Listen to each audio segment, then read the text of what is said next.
بسم اللہ الرحمن الرحیم۔ اللہم صلی علی سیدنا و مولانا محمد النبی الامی وعلیہ وصحبہ بارک وسلم صلاۃ و سلام علیک یا رسول اللہ۔ یا حسین المدد، یا حسین المدد، یا حسین المدد۔ اب یہاں سے ڈالیں گے پارٹ 12، محرم کا مہینہ ہے، محرم کے واقعات ڈال رہا ہوں۔ امام مسلم کے معصوم بچے محمد ابراہیم رضی اللہ عنہ، دونوں معصوم بچے قاضی شرعی کے گھر ان تمام واقعات سے بے خبر موجود تھے۔ جب ابن زیاد قتل امام سے فارغ ہو چکا تو اعلان کر دیا کہ جو مسلم کے معصوم بچوں کو جو کوفہ ہی میں روپوس ہیں پکڑ کر پیش کرے گا بے پناہ انعام پائے گا۔ قاضی شرعی یہ اعلان سن کر سخت پریشان ہوا، اس کی آنکھوں میں آنسو بھر آئے۔ بچے یہ حالت دیکھ کر گھبرا گئے اور قاضی شرعی نے کہا، آپ کیوں رو رہے ہیں؟ ہم کہیں یتیم تو نہیں ہو گئے؟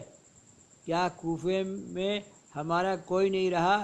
کیا والد ہمیں بے سہارا چھوڑ کر چلے گئے؟ قاضی نے دونوں بچوں کو سینے سے لگایا اور کہا، شہزادے یہ وقت آہ و فغاں کا نہیں، ابن زیاد کے سپاہی تمہاری تلاش کر رہے ہیں، کہیں تمہاری آواز سن کر ادھر نہ آ نکلیں۔ صبح ایک قافلہ دروازے اقراطین سے مدینہ منورہ جا رہا ہے، اس کے ساتھ تمہیں کر دیتا ہوں، اللہ کو منظور ہوا تو مدینہ طیبہ پہنچ جاؤ گے۔ قاضی شرعی نے اپنے بیٹے اسد کو بلا کر کہا، جاؤ ان دونوں کو صاحبزادوں کو بحفاظت قافلے کے ساتھ ملا دو۔ اسد دروازہ اراقطین پر آیا تو دیکھا کہ قافلہ جا چکا تھا اور دور گرد نظر آ رہی تھی۔ اسد نے کہا، جلدی کرو، دوڑ کر قافلے سے مل جاؤ۔ دونوں بچے دوڑے مگر قافلہ دور نکل گیا۔ نوکیلے پتھر نے پاؤں زخمی کر دیے، بھوکے پیاسے بھوکے چلے جا رہے ہیں، پھول سی نازک تلیاں رنگین ہو گئیں، تلوے تمام دن دوڑتے رہے، رات ہو گئی۔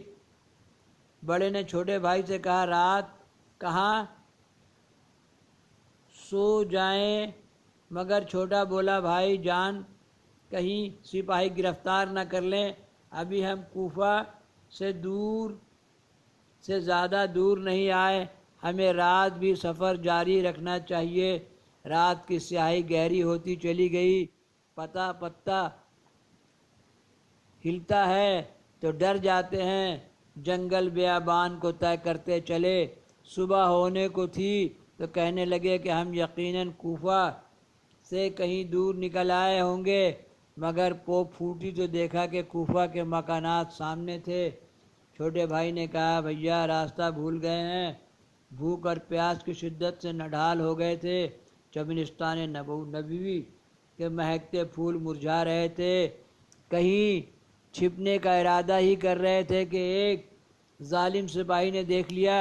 دونوں لال ابن زیاد کے دربار میں سہمے کھڑے ہیں۔ ابن زیاد نے حکم دیا کہ انہیں جیل خانے میں بھیج دیا جائے اور کھانے پینے کو کچھ نہ دیا جائے۔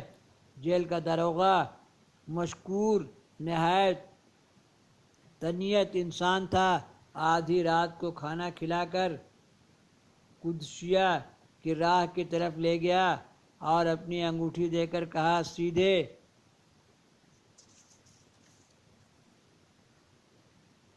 قدسیہ چلے جاؤ، وہاں میرا بھائی کوتوال ہے، اسے انگوٹھی دے کر سارا ماجرا کہہ سنانا، وہ تمہیں کسی طریقے سے مدینہ پاک پہنچا دے گا۔ یہاں مجھ پر جو گزرے گی میں سمجھ لوں گا، مگر ناخون تدبیر گرہ تقدیر کے کھلنے سے عاجز ہے، قدرت کو کچھ اور ہی منظور تھا۔ بچے تمام رات دوڑتے رہے، صبح ہوئی تو پھر کوفے کے بازار نظر آ رہے تھے، پاؤں میں چھالے پڑ گئے، مظلومیت کی انتہا ہے، دشمن کا ملک ہے، ذرہ ذرہ خون کا پیاسا ہے، کوئی سہارا نہیں، آسمان راہ حق، بو گرد خوں بیادر زمین۔ پیاس بجھانے کے لیے ایک تالاب کے کنارے گئے تو ایک عورت پانی لینے کے لیے آ رہی تھی۔ اس عورت نے دونوں بچوں کو دیکھ کر پوچھا کہ تم کون ہو؟ بچوں نے کہا کہ ہم مسلم بن عقیل کے بیٹے ہیں، یہاں ہمارا کوئی نہیں۔ ہم ہاتھ باندھ کر عرض کرتے ہیں کہ ہمیں مت مارنا، ہم بے قصور ہیں۔ اللہم صلی علی سیدنا مولانا محمد النبی الامی وآلہ و صحابہ بارک وسلم۔ یہاں سے ڈالیں گے پارٹ 13، یا حسین المدد، یا حسین المدد، یا حسین، یہاں سے ڈالیں گے پارٹ 13، پارٹ 13۔